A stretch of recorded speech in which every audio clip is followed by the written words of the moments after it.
지금도 하루에 한두 명씩 잘못 산 건물 어떻게 처리하는지 나한테 와서 묻는 분들이 있거든. 어떻게 해줄 게 없어. 그분들의 과거 1, 2년 전으로 돌아가서 날 만났다면 난 사지 말라고 했을 거야. 사면 100% 사고야. 어떻게 하냐고?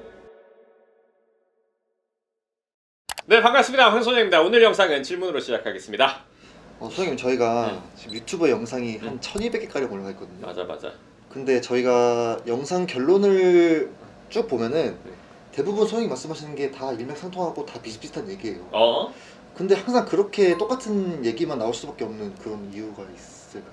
진리는 변하지 않으니까. 그러니까 진리는 변하지 않고 세상에서 뭐 예를 들어 잘 되는 방법이라든지 부동산 투자하는 방법이라든지 이런 것들이 시대에 따라 달라지지 않거든. 공부 잘하는 방법이 달라지지 않는 것과 같아. 그 기본 원리라는 거는 공부를 잘하려면은 일단 앉아서 공부를 해야 되는 거고 열심히 해야 되는 거고 거기 플러스 머리가 필요한 거잖아. 그런 원리라는 게 100년 전이나 200년 전이나 현재나 달라? 지금 똑같아. 근데 그거를 누군가는 계속 어그로 끌면서 다른 식이 있다는 걸로 관심을 얻는 거지. 100년 전에 자기계발서나 아니면 성공하는 법에 대한 책들을 내가 지금도 보면 그때나 지금이나 달라진 게 없어. 그렇지만 누구나 자기 방식이 별도로 있는 것처럼 얘기를 하지. 그렇지만 그런 건 존재하지 않는단 말이야. 예를 들어서 유튜브에 나와가지고 자기만의 방법이 있다, 쉽게 버는 방법이 있다, 그러면 사람들이 관심을 주지. 왜?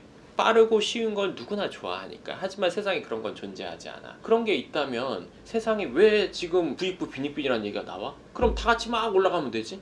그런 거 없어. 존재하지 않아. 부자가 되려면 자기가 겁나 노력해서 돈을 벌거나 아니면 부잣집에 태어나거나 둘 중에 하나밖에 없어. 생각해보세요. 제가 유튜브 한지 10년이 넘었습니다. 10년 지금 6개월 7개월 됐습니다. 그리고 강남 빌딩 업계에서 오래 일했어요. 제가 돈을 벌었을까요? 못 벌었을까요? 벌었을 거예요, 분명히. 그쵸? 그러면 어그로를 끌려고 하려면 저도 끌 수 있는 게 여러 가지 방법이 있을 거 아니에요? 그걸 왜 안 할까요? 첫 번째로 저는 그럴 성격이 못 돼요. 그럴 성격이라는 거는 아닌 거를 그럴싸하게 말하지를 못해요. 그게 본질이 아닌 걸 내가 뻔히 알고 있는데 그게 본질인 것처럼 말을 할 수가 없단 말이에요. 그리고 제가 이 유튜브를 찍는 게 제 인생의 기록이란 말이에요. 저는 10년 넘게 해왔지만 그러면 제가 봐도 맞는 말이어야 되고 내가 애를 낳아서 얘가 봐도 맞는 말이어야 된다고 생각해요. 진리라는 거는 재미가 있고 없고가 중요한 게 아니라 맞냐 틀리냐가 중요한 거예요. 그냥 그런 유혹도 많았지만 한 번도 그거에 대해서 휘둘려 본 적이 없고 할 생각도 없어요. 앞으로도. 제가 10년 넘게 유튜브 했는데 지금 구독자가 10만이 안 됐어요. 야, 너 능력이 그거밖에 안 돼. 맞아요. 제 능력은 있는 걸 사실대로 말하는 능력이지 아닌 거를 그럴싸하게 꾸며서 말하지를 못하기 때문에 지금 이러고 앉아 있는 거죠. 네. 그렇기 때문에 결론은 늘 당연히 비슷해요. 그 비슷한 게 싫다면 별다른 얘기를 하는 다른 분들 걸 보시면 돼요. 하지만 그거는 진리일 수가 없어요. 근데 저희가 상담 오시는 분들이 정말 각양각색으로 어떤 상황에 처해 계신 분들이잖아요.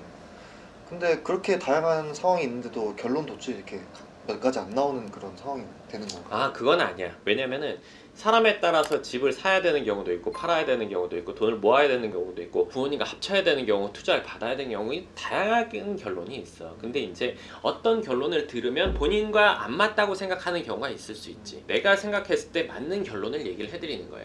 이 맞는 결론은 누구한테 맞냐면 본인한테 맞는 결론이야. 이건 시간이 지나면 알아. 근데 야, 네가 미래를 아냐 이렇게 얘기할 수 있는데 그 사람이 어떤 사람인지 알려주면 그 사람의 미래는 알 수 있어요.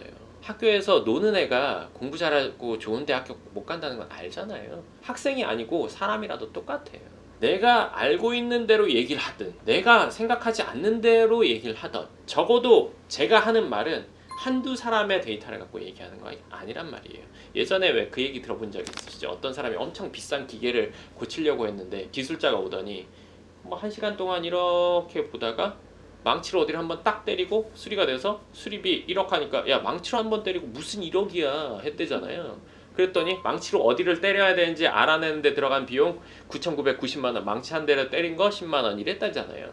정확히 아는 게 중요하고 알고 나서는 실행하는 게 중요하잖아요. 그럼 저는 정확히 알려드리는 역할이에요. 실행은 본인이 하는 거죠. 할까 말까의 결정을 하는 거란 말이에요.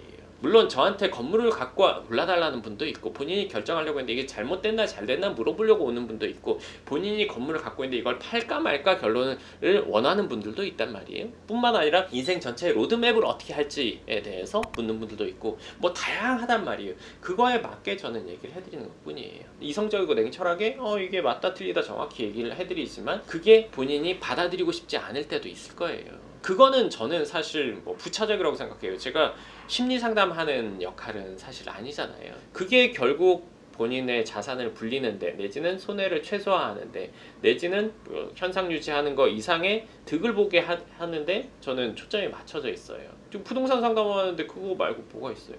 그 어떤 상담의 결과로서 이런 방향 제시를 해주시잖아요. 그분은 건물 사고 싶어서 온 건데, 소정이 봤을 때 이제 건물을 사는 건 아직 아니다. 근데 그런 상황임에도 본인이 사고 싶어 하면은 이렇게 건물 사게끔 제안해 줄 수 있는 거 아닌가요? 나는 아니라고 생각해. 많은 분들이 오지만 그 결론이 다 건물을 사야 된다로 나지도 않고, 안 사야 된다로 나지도 않아. 사람의 상황에 맞게 얘기를 한단 말이야. 근데 내가 만약에 건물 사는 게 안 맞아, 근데 사라고 했어. 그러면 내가 왜 상담을 하는 거야? 어차피 사야 된다고 하면 사라고 하는데 가시면 되거든. 사라고 하는 데는 많으니까. 얼마만 있어? 그러면 얼마로 무조건 건물 사의 결론을 얘기해 준 데는 많아. 무조건 그 결론을 듣고 싶다면 안 오시는 게 맞아. 나는 그렇게는 말 못해. 왜? 지금도 하루에 한두 명씩 잘못 산 건물 어떻게 처리하는지 나한테 와서 묻는 분들이 있거든. 어떻게 해줄 게 없어. 그분들의 과거 1, 2년 전으로 돌아가서 날 만났다면 난 사지 말라고 했을 거야. 난 아니라고 생각하는 것들을 그분들이 행동을 하신 거니까. 그리고 어떤 분들은 내 자금에서는 이거밖에 못 사니까 이걸 꼭 사고 싶어. 사면 사고야. 사면 100% 사고야. 어떻게 하냐고? 자, 생각해보세요. 제가 10년 넘게 했어요. 그게 맞다면, 가격이 낮다면 제가 샀겠죠. 돈 10몇 억이면 살 거 괜찮았다면 제가 안 샀겠어요? 100% 샀어요. 아니니까 그냥 매물장에 쌓여 있는 것 뿐이에요. 저는 그런 걸 싫어요. 뻔히 불보듯 뻔하게 잘못되는 건데 그거를 어떻게 하라고 해요? 아닌 건 아니라고 얘기해줘야 되는데 다 맞다고 해버리면 변별력이 있어요, 없어요? 저에게 상담 오신 분에게도 제가 건물 하는 게 맞다 할 때가 있어요. 2,000명 넘게 상담했습니다. 네, 제가 그 중에 건물을 하는 게 맞다고 하는 분들이 몇 프로나 될까요? 제가 지금 생각하기에 많아봐야 20, 30%예요. 상황에 맞지 않으면 하라는 얘기 안 합니다. 하려고 왔는데 돌려보는 경우도 많아요. 심지어 저희한테는 대기 순번이 있는데, 대기하시는 분들보다 더 좋은 건물을 갖고 싶다고 저한테 별도로 현금으로 다발로 이만큼 주는 분도 있었어요. 안 한다고 했어요. 그리고 그거 돌려줬어요, 다음날. 자, 유튜브로 부동산에 대해서 얘기하면서 10년 넘게 저처럼 앉는 분도 적을 거고, 구독자가 늘지 않은 분도 적을 거고, 그렇게 꾸준히 해오고 있는 분들도 아주 적을 거예요. 그렇지만 저는 제 방법이 맞다고 생각하고 제 기준이 맞다고 생각해요. 이거는 시간이 지나면 100% 밝혀질 거예요. 저희는 그 A급지 입지를 할 수 있게 해드리잖아요. 그러면은 어쨌든 간에 지금 당장 필요한 분이 아니더라도 저희랑 같이 하면은 결론적으로는 A급지를 가져가면 이득이 되는 게 아닌가요? 맞지? 맞는데 이제 그거는 신뢰의 문제지. 왜냐하면 어딘가에서는 가면 매물을 이렇게 보유하고 있고, 저희는 매물을 보유하는 거는 있을 수가 없습니다. 내가 하는 방식이 맞고 여기 하는 방식이 틀렸다 얘기하는 게 아니라 대부분이 이렇게 하고 있으니까. 매물을 보유한다는 게 무슨 의미일까? A급을 보유하고 있을 수 있을까요? 가지고 있을 수 있을까요? 건물주만 가능할 것 같아요. 그렇지. 소유는 할 수 있겠지만 A급을 내가 여러 개를 보유하고 있고 내가 맘대로 컨트롤이 된다, 이렇게 되기 어렵단 말이에요. 매우 어려워요. 사는 입장에서는 그렇게 누군가 해준다면 좋겠지만, 파는 입장이라고 생각해보세요. 얼마 더 준다면 거기로 해요. 그리고 A급은 나오면 빠른 시간 안에 소진이 된단 말이에요. 근데 수십 개를 보여준다. 수십 개 중에 A급 몇 개 있을까요? 자, 이거 정말 죄송하지만 제가 이렇게 얘기하면 싫어할 사람들이 많아서 미리 얘기를 해드리는 건데, 여러 개를 놓고 이 중에 고르라고 한다고 하면 변별력이 있는 사람은 물론 거기 가서 선택하는 게 맞다고 생각합니다. 근데 안목이 없는 분들은 이 중에 선택할 수 있을까요? 뭘 골라야 될지 모를 것 같은데. 그쵸? 이거를 여러 개를 놓고 있는 분은 이 사람이 좋은 걸 사는 게 좋아요, 뭐라도 사는 게 좋아요. 이거는 이 구조에서는 이 사람이 A급을 하든 B급을 하든 C급을 하든 뭐 잘못된 걸 하든 상관이 없는 거예요. 그 사람이 나쁜 거 아니야. 나쁜 게 아니에요. 이 구조 자체가 원래 그런 거잖아요. 그렇기 때문에 좋은 매물을 보유하고 있다? 뭐 그거는 애초에 구조상으로 있을 수가 없단 말이에요. 어떻게 보유가 된다? 괜찮은 거는 변별력이 있는 사람이랑 바로 결정하겠죠. 저처럼요. 네.